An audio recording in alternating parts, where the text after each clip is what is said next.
कुडाळ तालुक्यातील नेरूरपार येथील डोंगरालगत असलेल्या विलास हडकर यांच्या घराच्या लगत असलेल्या डोंगराचा काही भाग खचला आहे। तसेच हडकर यांच्या घरापर्यंत डोंगरातील माती आली आहे।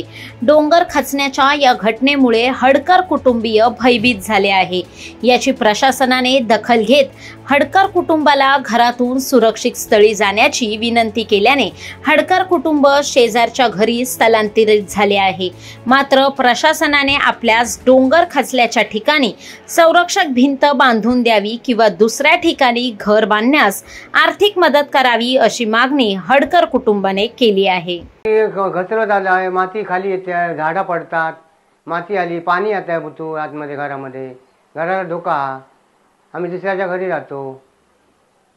कोणाकडे कोण अधिकारी आले होते का? अधिकारी आले होते, हो, येऊन जातात, बघतात।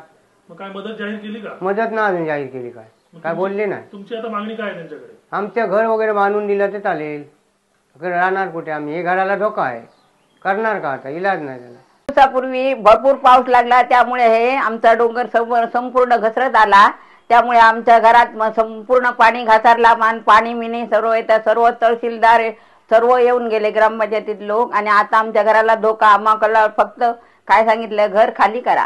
घर खाली केल्यानंतर आम्ही दुसऱ्याच्या घरी राहतो। आता आमच्या गणपती येता, काय येता, ही पुढची सोय आम्ही सर्वांनी करायची अशी आमची विनंती। माती हळूहळू पडली आणि ती साठी झाडं होती ती कुपडानं याच्यावर पडली, पडायला लागली। आज एक, नंतर 15 मिनिटांनी, 2 तासांनी एक, असं त्यामुळे भीतीचं वातावरण निर्माण झाले इथे।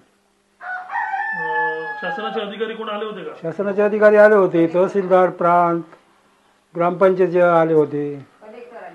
तुमची आता मागणी काय आहे इथे? मागणी म्हणजे आता घराला धोका असल्यामुळे घरा सुरक्षित काहीतरी वगैरे बांधून दिलं तर बरं होईल, भिंत वगैरे अशी कॉन्क्रीटची।